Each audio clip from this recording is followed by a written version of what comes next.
Upper body build చేసుకోవాలంటే పుష్అప్స్కి మించిన exercise లేదు. కానీ మీరు తప్పుగా చేస్తే రిజల్ట్స్ రాకపోవడం పక్కన పెడితే ఇంజురీస్ వచ్చే ఛాన్స్ చాలా ఎక్కువ. మీరు తెలియక చేసే ఆ 5 కామన్ మిస్టేక్స్ ఏంటో ఇప్పుడే ఫిక్స్ చేద్దాం. Let's go. Mistake number 1. చాలామంది పుషప్స్ చేసేటప్పుడు ముందుకి లేదా పైకి చూస్తారు. దీనివల్ల మీ నెక్ మీద ఎక్కువ స్ట్రెయిన్ పడుతుంది అండ్ స్పైన్ అలైన్మెంట్ తప్పుతుంది. పైకి చూడకండి. మీ చేతులకి కొంచెం ముందున్న ఫ్లోర్ స్పాట్ని చూస్తూ తలని స్ట్రెయిట్గా ఉంచండి. Mistake number 2. మీ ఎల్బోస్ని 90 డిగ్రీస్ బయటకు పెడితే అది మీ షోల్డర్ జాయింట్స్కి చాలా డేంజర్.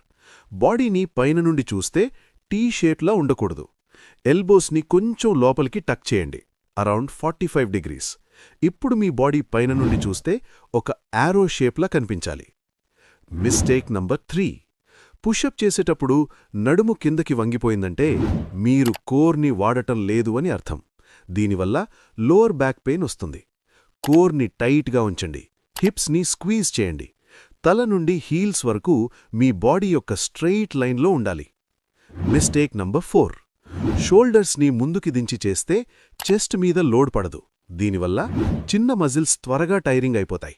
షోల్డర్స్ని వెనక్కి పుల్ చేసి సెట్ మొత్తం టైట్గా మెయింటైన్ చేయండి.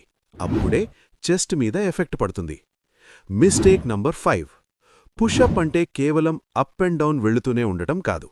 స్ట్రెయిట్గా అప్ అండ్ డౌన్ వెళ్తే చెస్ట్ మొత్తం యాక్టివేట్ అవ్వదు.